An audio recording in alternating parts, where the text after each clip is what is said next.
Bapak, Ibu, saudara-saudariku yang terkasih dalam Tuhan kita Yesus Kristus, salam sejahtera untuk kita semua. Berkat Allah yang Maha Kuasa senantiasa menyertai kita. Marilah kita mendengarkan dan merenungkan bacaan-bacaan kitab suci hari Jumat tanggal 25 Juni tahun 2021. Bacaan pertama dari kitab Kejadian pasal 17 ayat 1 dilanjutkan dengan ayat 9 sampai 10 dan ayat 15 sampai 22. Ketika Abram berumur 99 tahun, maka Tuhan menampakkan diri kepada Abram dan berfirman kepadanya, "Akulah Allah yang Maha Kuasa, hiduplah di hadapanku dengan tidak bercela." Lagi firman Allah kepada Abraham, "Dari pihakmu, engkau harus memegang perjanjianku, engkau dan keturunanmu turun-temurun. Inilah perjanjianku yang harus kamu pegang, perjanjian antara aku dan kamu serta keturunanmu, yaitu setiap laki-laki di antara kamu harus disunat."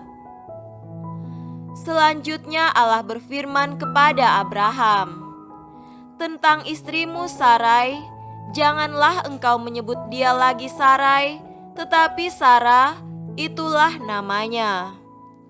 Aku akan memberkatinya, dan daripadanya juga aku akan memberikan kepadamu seorang anak laki-laki, bahkan aku akan memberkatinya, sehingga ia menjadi ibu bangsa-bangsa. Raja-raja bangsa-bangsa akan lahir daripadanya." Lalu tertunduklah Abraham dan tertawa serta berkata dalam hatinya, "Mungkinkah bagi seorang yang berumur 100 tahun dilahirkan seorang anak, dan mungkinkah Sarah yang telah berumur 90 tahun itu melahirkan seorang anak?" Dan Abraham berkata kepada Allah, "Ah, sekiranya Ismail diperkenankan hidup di hadapanmu."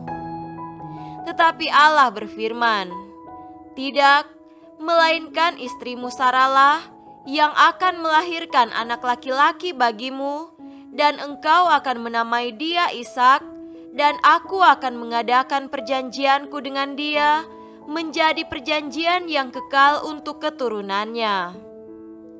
Tentang Ismail, aku telah mendengarkan permintaanmu, ia akan kuberkati, kubuat beranak cucu dan sangat banyak. Ia akan memperanakan 12 raja, dan aku akan membuatnya menjadi bangsa yang besar. Tetapi perjanjianku akan kuadakan dengan Ishak, dan akan dilahirkan Sarah bagimu tahun yang akan datang pada waktu seperti ini juga." Setelah selesai berfirman kepada Abraham, naiklah Allah meninggalkan Abraham. Demikianlah sabda Tuhan.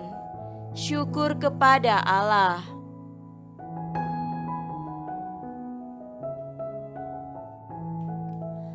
Tuhan beserta kita sekarang dan selama-lamanya. Inilah Injil Yesus Kristus menurut Matius. Dimuliakanlah Tuhan. Injil Matius pasal 8 ayat 1 sampai 4. Setelah Yesus turun dari bukit, orang banyak berbondong-bondong mengikuti Dia. Maka datanglah seorang yang sakit kusta kepadanya, lalu sujud menyembah Dia dan berkata, "Tuan, jika Tuan mau, Tuan dapat mentahirkan aku."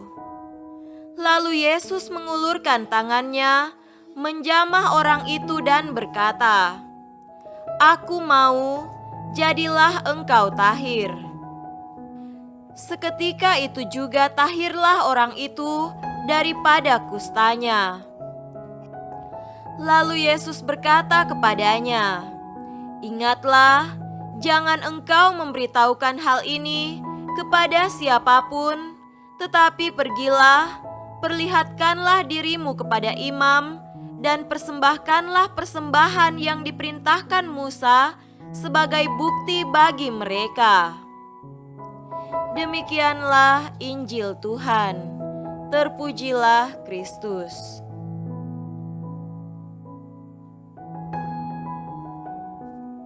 Saudara-saudariku yang terkasih dalam Tuhan kita Yesus Kristus, tema renungan kita pada hari ini adalah cinta tanpa batas.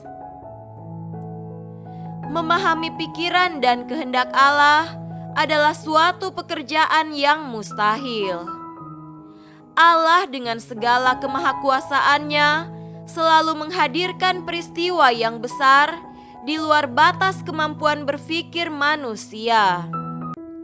Bagaimana mungkin pasangan suami istri, Abraham dan Sarah, yang usianya sudah 99 tahun dan 90 tahun, diberi janji oleh Allah bahwa mereka akan memperoleh keturunan, dan janji itu terlaksana.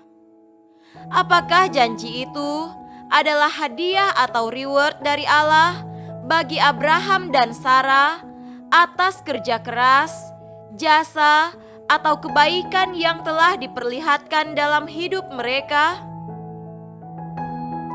Saudara-saudariku terkasih, ketika Yesus menyembuhkan seorang yang terserang penyakit kusta, semua mata menatap peristiwa itu dengan penuh keheranan.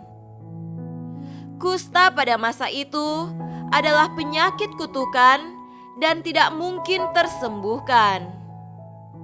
Siapapun yang terjangkit penyakit kusta akan menderita seumur hidup sebagai kutukan dari Tuhan. Demikian pikiran orang-orang Yahudi saat itu.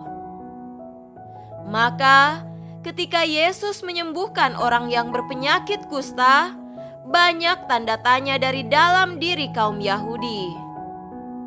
Dan jelas kisah penyembuhan tersebut bukan suatu tindakan balas jasa dari Yesus kepada sang pasien. Allah Bapa dan Allah Putra mau menunjukkan kekuasaan yang melampaui batas maksimum penalaran manusia. Juga mau menunjukkan bahwa belas kasih dan mujizat yang terjadi di dalam hidup manusia dikarenakan oleh cinta Allah Tritunggal yang tak terbatas bagi umatnya. Harapan Allah Tritunggal adalah agar manusia bisa menyelami dan memahami betapa Allah mencintai segala makhluk ciptaannya apa adanya. Tidak lebih dari itu.